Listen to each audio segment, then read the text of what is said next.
And now it's trivia time. What soundtrack LP record, according to the Discogs website, is currently selling for 100 cents short of a whopping €2,000? Today, we're changing geography to continental Europe. We're switching from film to television music and from drama to documentary.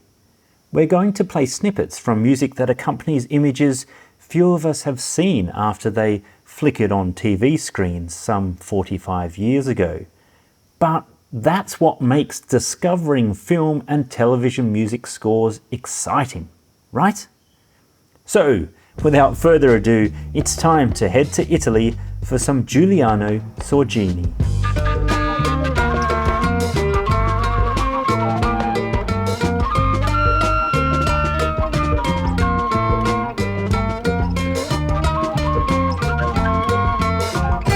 Hello, my name is Chris Malone.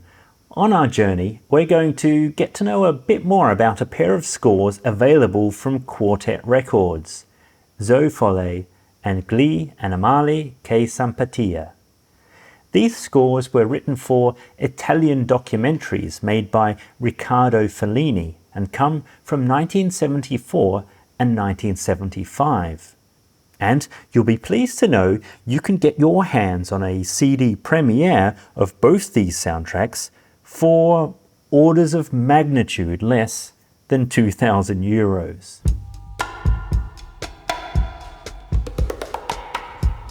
To me, Folle is kind of vaguely like Pink Floyd's famous Dark Side of the Moon album. Whilst it doesn't have any sung or spoken words, it does seem to have the same concept album type feeling and trajectory. In its simplest form, Folle feels like instrumentation and rhythm is what unifies thematic ideas, rather than the more usual approach of a theme being orchestrated for different instruments. Clear-cut rhythmic patterns from drums and percussion together with electric bass are often at the forefront. Meanwhile, analog moog and ARP synthesized tonalities offer a deep richness and flavoring. And cues set for a more traditional orchestra showcase a beauty and clarity, allowing them to stand on their own as well as become part of the overall rhythmic drive. On this occasion, I'd like to briefly introduce each movement of Giuliano Sorgini's Folle to you.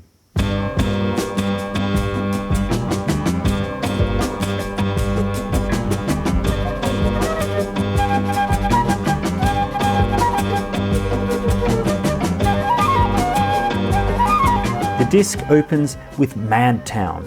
It's got this amazing and crazy jazz flute sitting over a jazzy funk backing. In the middle, there's a wild percussion break where pretty much everything bangs and belts in rapid fire. It's a killer opener to a killer album.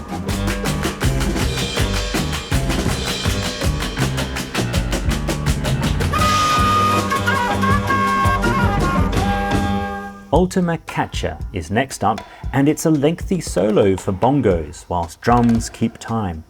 It's hammering and propulsive DJ fodder.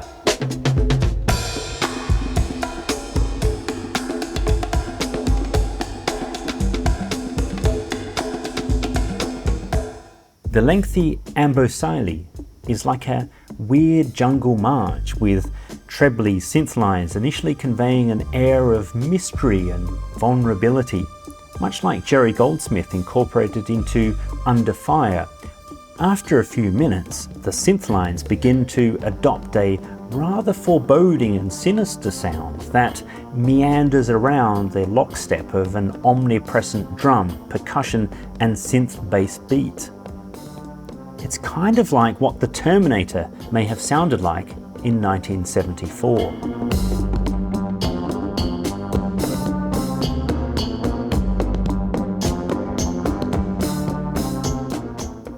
The next track, Space and Freedom, utilizes the drum and bongo backing of Ultima Catcher and adds melody courtesy of woodwinds and piano. It's kind of hopeful thanks to the swirling harp lines at the start, yet does have a prevailing sorrow. This cue also introduces the haunting, wordless voice of Eda del Orso, although she's hidden low in the mix for this particular sequence.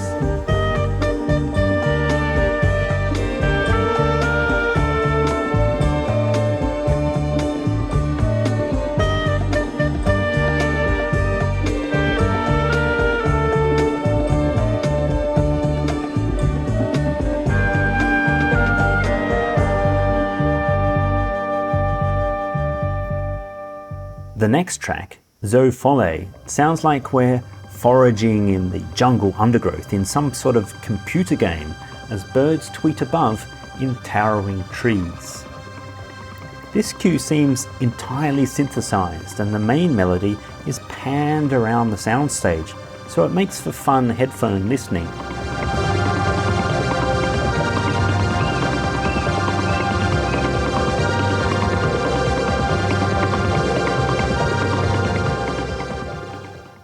For those into more orchestral settings, it's hard to top the beautifully scored 1-2 knockout punch of Chains together with Red Old Skies that play back to back as tracks 6 and 7.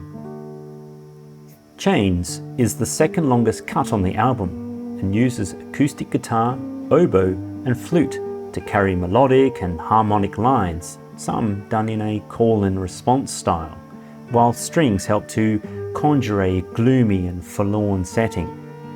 It's really quite beautiful.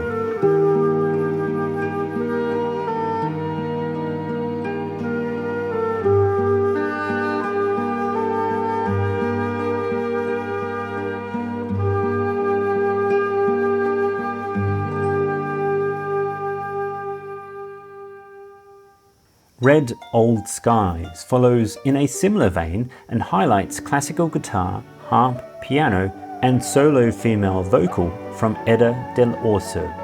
Her featured performance is firmly centered, whilst harp is panned around the soundstage left and right. The vocalizing is similar in rudimentary feel to Pink Floyd's Great Gig in the Sky, but it's restrained rather than wild like the Pink Floyd track Becomes.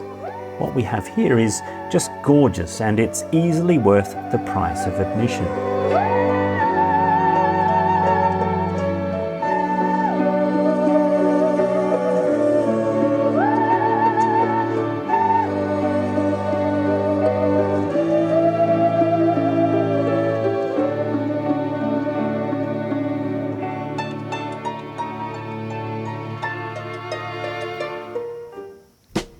We then switch gears completely to the funk soul stylings of Slaves, with seemingly improvised jazz flute providing melody, whilst acoustic guitar, Hammond organ, a meandering bass line, drums and the occasional bongo taps help hold rhythm.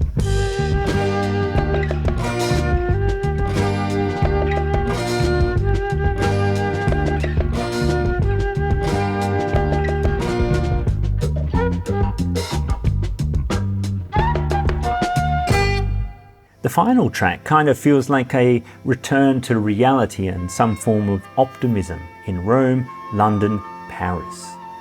Flute and oboe intertwined to provide melodic lines on top of soft strings, guitar and drums.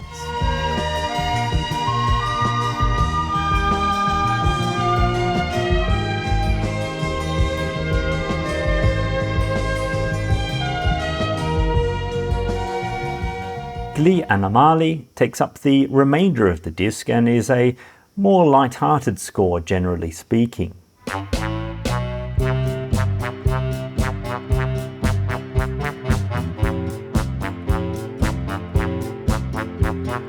My local record store has a category titled Samples and Sampling. After thumbing through the second-hand discs one day, I couldn't help but feel that both Zo Folle and Gli Animali would be a delightful meal for musicians into sampling or DJs wanting some powerhouse content to spruce things up. For the rest of us, it's some great music that's a diversion from the typical film and television composers that readily come to mind. You know, the ones whose first names start with the letter J. Well, that's just about it for today. Join me next time to discuss another soundtrack. In the meantime, you'll find Folle and Gli, animali, simpatia at quartetrecords.com, any of the world's finest soundtrack retailers, or on Amazon.